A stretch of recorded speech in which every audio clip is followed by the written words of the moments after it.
नमस्कार, news capital express में आपका स्वागत है। बुलेटिन की शुरुआत करते हैं खास खबरों के साथ। डिंडोरी कोतवाली क्षेत्र के अंतर्गत एक 24 वर्षीय युवती ने स्थानीय मुस्लिम समाज के युवक पर शादी का झांसा देकर वर्षों से शारीरिक शोषण करने के बार गर्भपात करने और अब जान से मारने की धमकी देने का आरोप लगाते हुए महिला पुलिस थाने में शिकायत दर्ज कराई।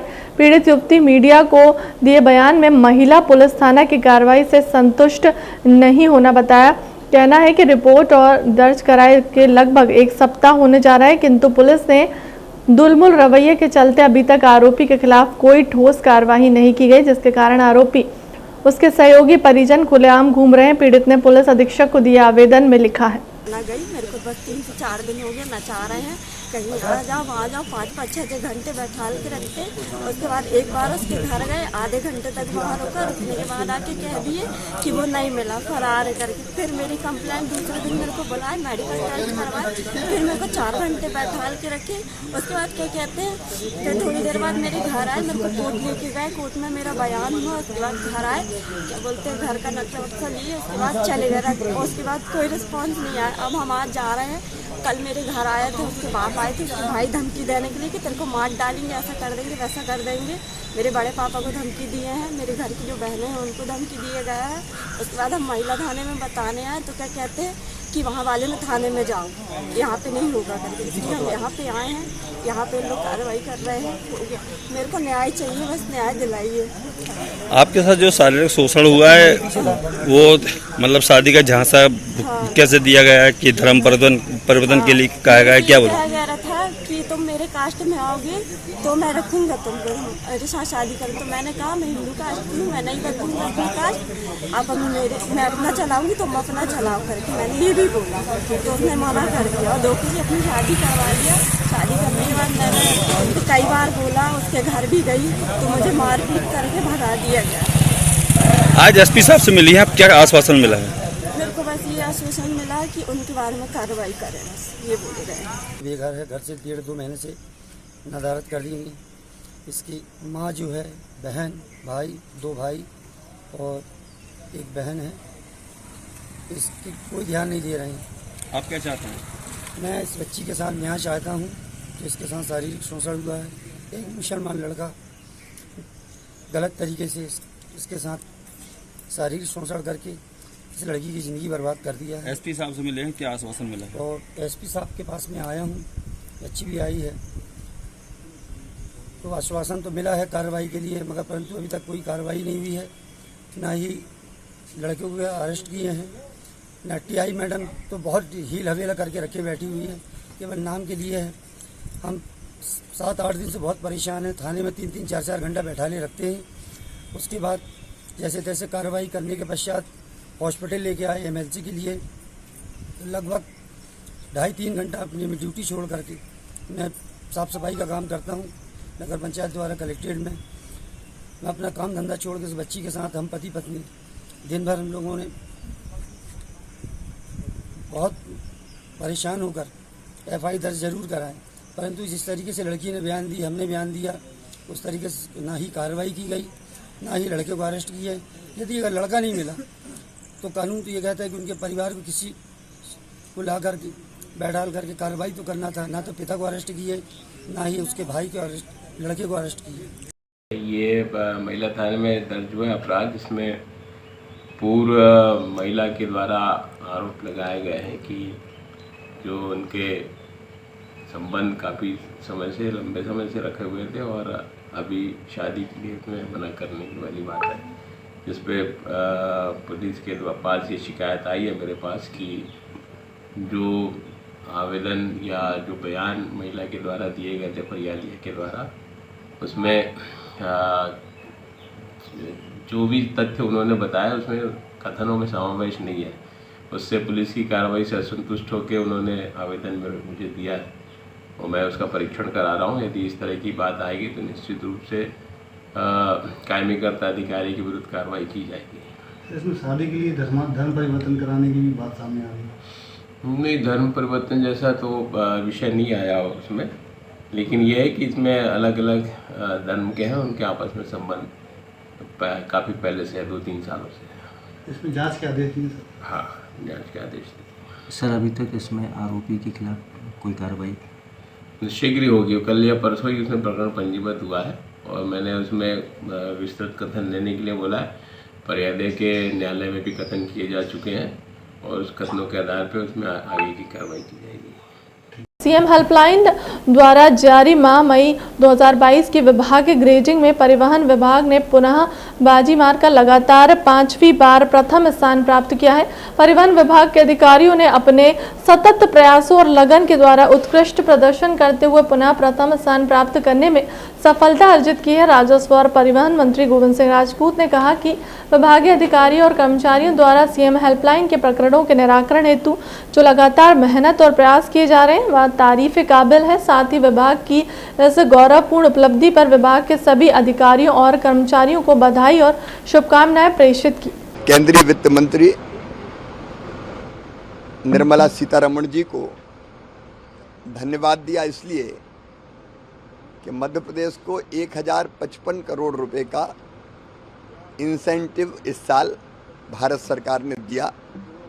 एक तो हमने पब्लिक असेट मैनेजमेंट कंपनी बना के जो पब्लिक असेट थे उनको ठीक से मैनेज किया और मध्य प्रदेश पहला राज्य था जिसने ये किया, उसके कारण हमको इंसेंटिव मिला।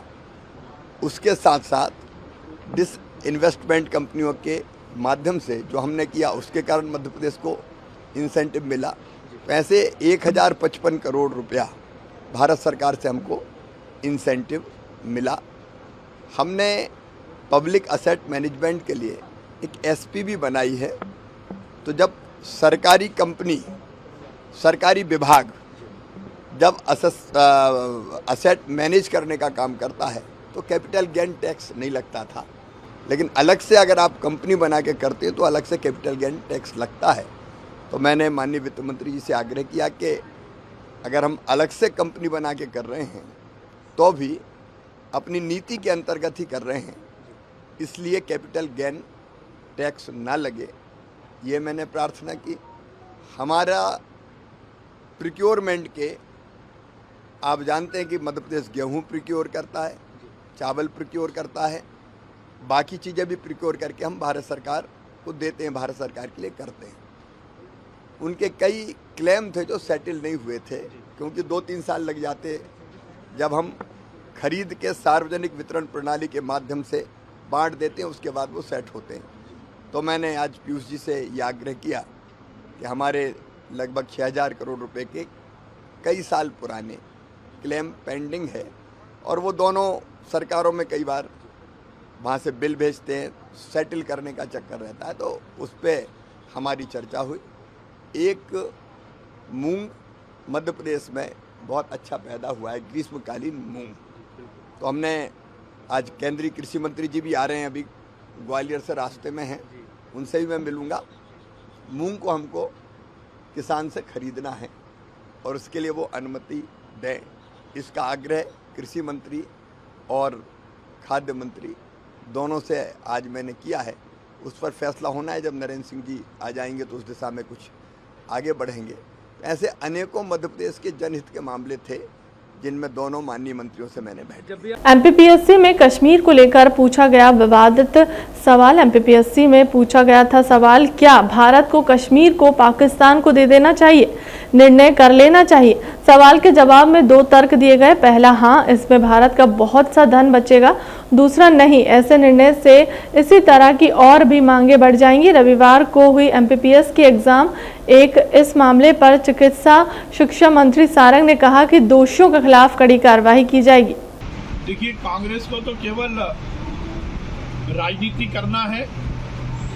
बेटी और महिलाओं के संरक्षण में हमारी सरकार ने जो काम किया है वो देश भर के लिए उदाहरण है।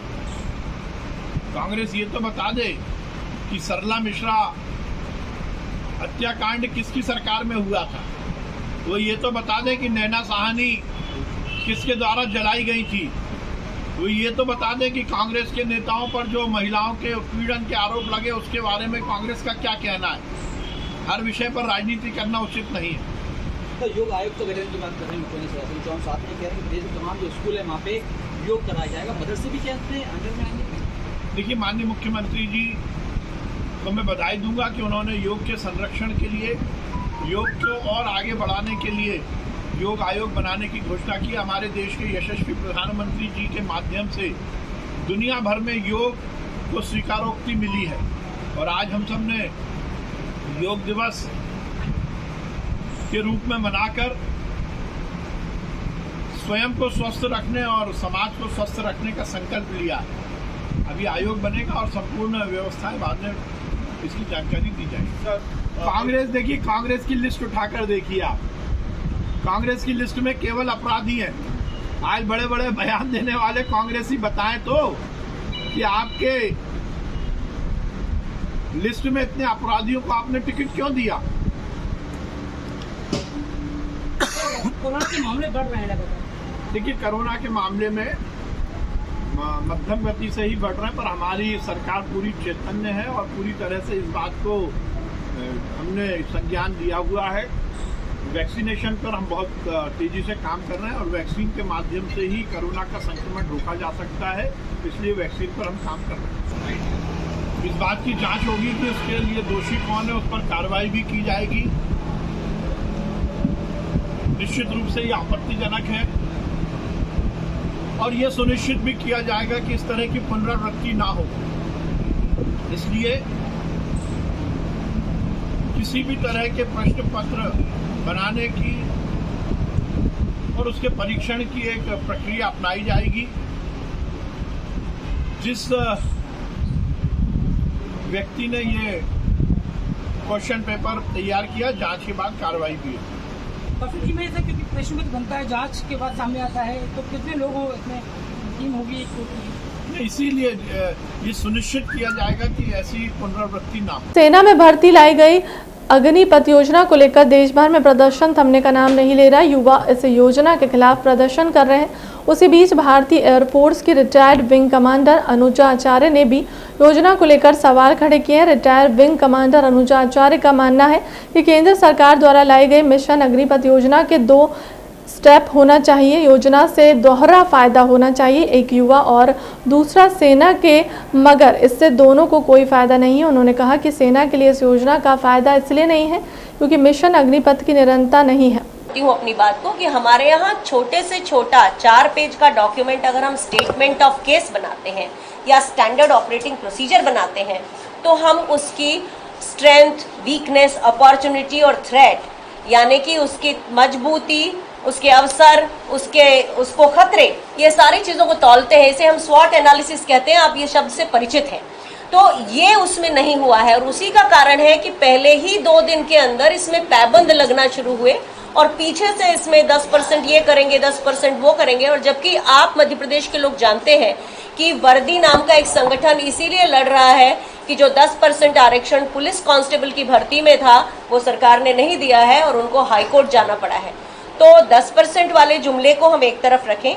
युवाओं की बात करें, युवा यहाँ आएंगे तो भारतीय जनता पार्टी के यूनियन मिनिस्टर कहते हैं किशन रेड्डी जी कि उनको नाई, ड्राइवर, माली, इस तरह के टेक्नीशियन वो बन सकते हैं आगे चल के। तो यही बनना है तो आपने अग्निवीर नाम क्यों रखा? भारतीय वायुसेना ने बहुत साफ किया है, ये उनको एनरोल नहीं करेगी, यानी कि सैनिक का दर्जा नहीं मिल रहा है। खाली ये अग्निवीर नाम का एक चीज है जिसको आप शब्द कह लें, एक सस्ता फिल्मी शब्द मान लें, क्योंकि इस तरह की एक फिल्म बनी है, अग्निपथ स्कीम नाम रखा है। अब एक और बात आती है कि जब ये आनंद महेंद्रा जी एक ट्वीट लिखते हैं कि ये लोग जो है इनको हम अपने कॉरपोरेट सेक्टर में देंगे, जगह देंगे, इनको खूब सारा हम सम्मान देंगे और जो भी जिस तरह का भी काम देंगे। यहाँ पे मेरा सवाल ये है कि सोच कर देखिए, यानी कि हम अग्निवीर किस लिए बना रहे हैं? एक अनुशासित सोल्जर बनाकर, और उसको क्या हम कॉरपोरेट सेक्टर के लिए जनता के टैक्स के पैसे से तैयार कर रहे हैं? ये चीज़ें बहुत समझदारी की हैं और सोचने वाली बातें हैं। और सेना को सिर्फ आगे खड़ा किया गया है। सेना की स्कीम होती तो इसमें एक भी पैबंद नहीं लगता, बिल्कुल फुल प्रूफ स्कीम बनाते हैं। 25 साल की मेरी सर्विस रही है इंडियन एयरफोर्स में। जिन लोगों ने मुझे बनाया, क्या वो लोग ऐसी ढीली स्कीम बना सकते हैं? नहीं बना सकते हैं। तो मेरा कुल मिला के ये कहना है कि ये युवाओं के लिए भी फायदेमंद नहीं है। सेना का तो पूरा फैब्रिक टूट जाएगा और ये एक ऐसी सरकार है जिसने पहली बार एक ऐसा इतिहास रचा देश में कि एडमिरल विष्णु भागवत को नौसेना अध्यक्ष रहते हुए निकाला गया है। जबलपुर में भी अग्निपथ योजना के विरोध में आंदोलन की तैयारी हो रही है। कुछ युवाओं ने मिलकर व्हाट्सएप में एक ग्रुप बनाया और प्लान तैयार कर रहे हैं, कैसे आंदोलन किया जाए, युवा अपना आंदोलन कर पाते हैं। उससे पहले ही पुलिस ने उनकी तैयारी पर विराम लगाते हुए युवाओं को हिरासत में लेकर थाने में नजरबंद कर दिया। जबलपुर के आधारताल थाना पुलिस ने तकरीबन 20 से अधिक युवाओं को 10 घंटे से अधिक समय तक थाने में बैठाकर रखा। सभी युवाओं कॉलेज में पढ़ने वाले और सरकार की अग्निपथ योजना का विरोध कर रहे हैं। जिला स्तर से लेकर राष्ट्रीय स्तर तक होगा आंदोलन। अभिषेक कुमार में बताया गया कि केंद्र सरकार की अग्निपथ योजना का हम विरोध कर रहे हैं। इसी के लिए शांतिपूर्ण ढंग से एक ज्ञापन सौंपना चाह रहे हैं, पर पुलिस ने हमारी बात ना सुनते हुए उनकी पहले वो पेंशन बंद करेगी। हम नहीं देंगे पेंशन। सबकी पेंशन बंद है। नेताओं की पेंशन बंद होना चाहिए सबसे पहले। नेताओं की पेंशन बंद होना चाहिए। हमारा ये नहीं मतलब है कि नेताओं की पेंशन बंद होना चाहिए। उनको 4 साल की जॉब करने के बाद उनको 4 साल जॉब करने 4 साल बाद नहीं। और सरकार ने बोला, MP CM ने बोला 10% आरक्षण देंगे। जो एक्स सर्विसमैन है उनको गार्ड की सेवा कोई नौकरी मिलती नहीं है, और MP पुलिस में 10% जो मिलता था उसको भी हटा दिया। एक्स सर्विसमैन ने उसके लिए हड़ताल रखी, मगर कोई सुनवाई नहीं हुई। मतलब कहने का मतलब भाव इसका ही निकला, मतलब जो जिसमें एक्स सर्विसमैन का कोटा नहीं दिया जाता, अगर एक्स सर्विसमैन का कोटा मिलता तो वो अन्य वर्गों में उसका रेलवे का फायदा मिलता, वो भी नहीं मिला। सर एक कोई भी 2-2 बार मेहनत नहीं करने वाला। हम कुछ ग्रुप के माध्यम से जुड़ गए थे। हम युवा थे और हमें टूर ऑफ ड्यूटी के विरोध में हमें अपने आर्टिकल्स को अपने बताना था लोगों को कि हम लोगों को प्रोटेक्ट किया जाए। ये विरोध जो हो रहा है, टूर ऑफ ड्यूटी जो लागू हो रहा है, वो गलत है हमारे हिसाब से। ठीक है, क्या इस वजह से हम लोग जुड़ गए थे। कुछ लोगों को कॉल से बुला लिया गया, कुछ लोगों को उनको घर में रात में वो कर लिया गया, उठा लिया गया। मांगे क्या मांगे हैं आप लोगों की, क्यों आंदोलन की ओर आप लोगों को जाना पड़ा? हमारी सिर्फ चार मांगे हैं। जो हमारा 2020 से लेके 21 से लेके 22 तक जो भर्तियां हुई हैं उसके हमारे पेपर कराए जाए। जो पेंडिंग रिजल्ट है एयरफोर्स का वो लाया जाए। जिनकी एयरफोर्स में ज्वाइनिंग बची है वो लाया जाए, जिससे युवाओं को जो भी उन्होंने मेहनत करी है उसका फल तो मिला जाए। फिर अब टूर ऑफ ड्यूटी अभी लगा हुआ है और आप पुरानी चीज़ों में क्यों से लागू कर रहे हैं। दूसरी चीज़, जो आप लोग को आवेदन मिला हुआ है राजनाथ सिंह जी को, उसे वो पढ़ें। उनसे में लिखा हुआ है कि हमें 23 से 25 साल तक के लिए छूट चाहिए, ना कि 21 से 22 साल के लिए, 21 से 23 साल के लिए। आप लोगों ने पहले भी राजनाथ सिंह से मुलाकात मार्च में राजनाथ सिंह से मिले हैं। हमारे कुछ आर्मी स्टडी के यूट्यूब चैनल वालों ने उनके सर से मिले हुए हैं। उन्होंने अनुशासन दिया था कि आपका पेपर जल्द ही अप्रैल माह में कराया जाएगा, पर अभी तक नहीं हुआ है। इसका जवाब कोई नहीं दे रहा है। अपना नाम? अखंड सिंह। MPPSC की परीक्षा में कश्मीर को लेकर पूछे गए सवाल के बाद सियासत तेज हो गई है। कांग्रेस मीडिया विभाग के अध्यक्ष के मिश्रा ने एक प्रेस वार्ता आयोजित कर आरोप लगाया कि संघ की विचारधारा से जुड़े MPPSC के चेयरमैन के द्वारा यह जानबूझकर कराया गया है। गौरतलब है कि MPPSC में कश्मीर को लेकर पूछा गया था कि क्या कश्मीर भारत को दे देना चाहिए। इसके एक जवाब में यहाँ कहा गया कि इससे भारत का बहुत धन बचेगा। वहीं एक और सवाल में महात्मा गांधी को लेकर कुत्तों से संबंधित सवाल किया गया, जिसको लेकर भी कांग्रेस ने आपत्ति ली। इसके अलावा 2019 में गुजरात की 9वीं की परीक्षा में अब पूछा गया था कि महात्मा गांधी ने आत्महत्या कैसे की। इन्हीं सब बातों को लेकर कांग्रेस ने सवाल खड़े किए हैं। प्रश्न पत्र 26 से 30 के बीच में अहिंसा के पुजारी, जिसकी कॉपी हम आपको दे रहे हैं, महात्मा गांधी से संबंधित प्रश्न पूछा गया है। उसमें एक मिल मालिक द्वारा 60 आवारा कुत्तों की हत्या करने के बाद जब वो पश्चाताप करने गांधी जी के पास जाता है, तो उस प्रश्न में पूछा गया कि गांधी ने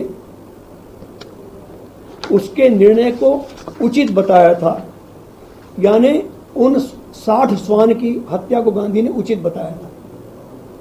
यह सीधी तौर पर गांधी के अहिंसा के सिद्धांत को चुनौती देने वाला प्रश्न है, और मुझे लगता है कि जो भी पेपर सेटर हैं उनने यह प्रश्न प्रज्ञा सिंह ठाकुर से पूछकर लिखा होगा। जहां जहां भारतीय जनता पार्टी की सरकारें होती हैं वहां ये गांधी का प्रायोजित ढंग से अपमान करते हैं। 2019 में गुजरात, जहां गांधी जन्मे हैं, जहां से संबंधित इस देश के प्रधानमंत्री जी हैं, उनके गुजरात में एक प्रश्न पूछा गया था कि महात्मा गांधी ने आत्महत्या कैसे की। यह ऑन रिकॉर्ड है। यानी एक विचारधारा, और एक विचारधारा नहीं, मैं पूरी तौर पर कहूंगा कि यह संघ विचारधारा का प्रायोजित प्लान है और उससे जुड़े हुए लोग महात्मा गांधी, पंडित जवाहरलाल नेहरू, बाबा साहेब अम्बेडकर और सरदार वल्लभ भाई पटेल को जानबूझकर अपमानित कर रहे हैं। तीसरा प्रश्न है जिसमें WHO को लेकर प्रश्न पूछा गया है और पूछा गया है कि WHO की स्थापना कब की गई। ये वही WHO है जिसने कोरोना काल में हिंदुस्तान में 45 लाख से अधिक मौतों का जिक्र किया था। और उस WHO को, जो विश्व की सबसे बड़ी प्रतिष्ठित संस्था है, अंतर्राष्ट्रीय स्तर पर जिसका मान है, सम्मान है, प्रतिष्ठा है, उसे लेकर पूरे देश की भारतीय जनता पार्टी की सरकारों ने, उनके नेताओं ने, हम आपसे चर्चा करना चाह रहे हैं और उसका ताल्लुक सीधी तौर पर देश विरोध और राष्ट्रद्रोह से है। 19 जून को, प्लीज, 19 जून को मध्य प्रदेश PSC ने अपनी परीक्षा में प्रश्न क्रमांक 31 पूछा है, जो स्पष्ट करता है कि यह प्रश्न एक साजिश के तहत पूछा गया है और एक नहीं, हम 3 प्रश्नों का मुद्दा उठा रहे हैं। बस प्लीज जरा, या तो यार मुझे सुन लीजिए, फिर